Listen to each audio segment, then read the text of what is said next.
Hello and welcome back. This time we'll be talking about Superman Earth 1, written by J. Michael Straczynski, by Shane Davis. Coming right up of that, I am not a DC guy that much. The only character I really do care about in the DCU is Batman. His psychology, his methods, his ideology, all that fun stuff, his contradicting ideologies and stuff like that, and his use of theatrics and all that fun stuff, and the crime drama. Superman, growing up as a little boy in Canada in the 90s and having YTV, we had a little thing called Dragon Ball Z.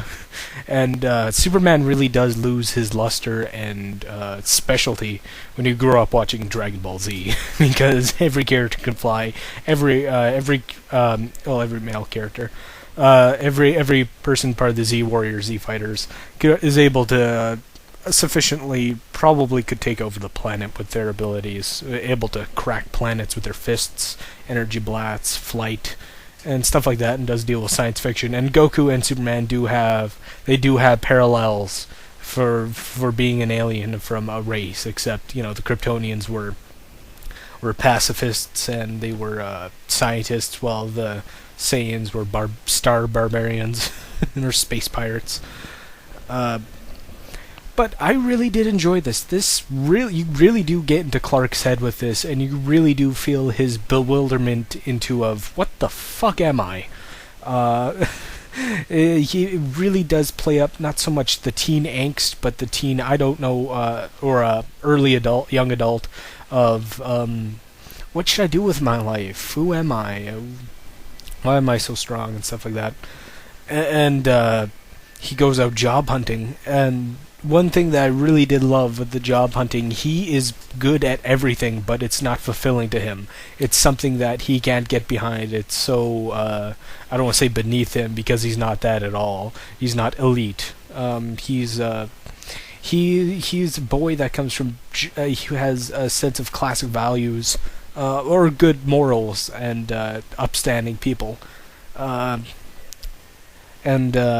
Other things in here that I really did love was the art. Sean Davis' art was great. The writing is that with J. Michael Straczynski, I haven't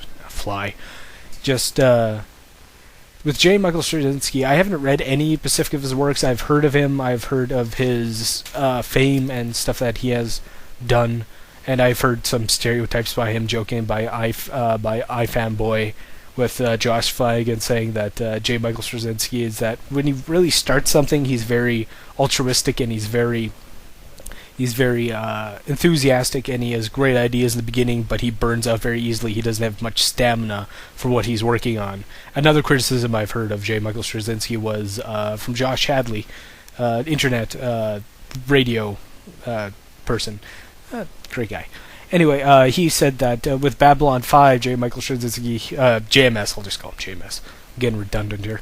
With JMS, that his dialogue is very wooden, and it's not natural, and it very comes off. Every person gives a speech, a very well worded speech, and it just seems unnatural. In this, I didn't get any of that. It felt great. And in here with Superman, it's very inspirational, and this very much tugs at your heartstrings, and it pulled something in me, like say from Transformers, the animated movie, like the song "The Touch" or "Dare" or something, like those great heroic moments, and this was chock full of that. Had a great uplifting moments in here. Other things I loved in here was that I couldn't help but notice Lois Lane looks like Jennifer Carpenter from Dexter, or less known White Chicks, Cellulite Sally. But I really like Lois in this. I really like Jimmy Olsen. I love the whole Daily Planet. I forgot I was going to say Daily Bugle. I'm so Marvel thinking. The Daily Planet team. I love Perry White. He's a very sharp cookie, and I love he's very snappy. I like that because it's a business of news. And another thing of Jimmy Olsen, I loved him in this. I love how brave he is to get the story, and to the point of just crazy recklessness while he's up face to face with a giant robot. Speaking of giant robots, in here, the technology I loved. With the Kryptonian technology, I'd love it wasn't crystal technology, because I really don't like crystal technology. I always rolled my eyes at that. That's one thing of the classic Superman movies I really did not dig, and it was the animated series that brought back that classic, New Gods, Jack Kirby kind of style to it. That I like, and I love with the Kryptonians. They're so advanced. They can write like sigils and symbols and mathematic equations on molecules, and I thought that was really cool because they're so far advanced. And I like Trell. He's a great villain. He looks like he looks like Crow from 2099. And I like the rivalry between him and Clark. Well, not rivalry, but his outright disgust for a Kryptonian surviving the planet's annihilation. Sadly, there's no Lex Luthor. I bet they'll have him in Volume 2, maybe, where Parasite's going to be in. I'm definitely going to get Volume 2 because I really enjoyed this. I really want to read this series. I would love for this to continue. Anything else here?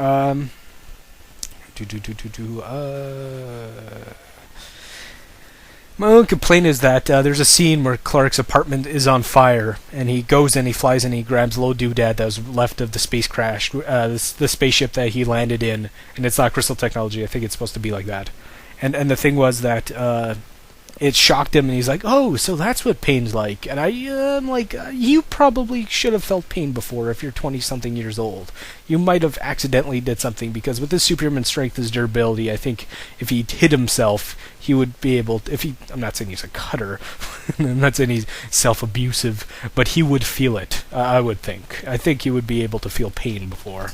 But overall, I loved it. Check it out. Superman Earth 1. I'm digging this. I'm definitely digging this. Going to get Volume 2.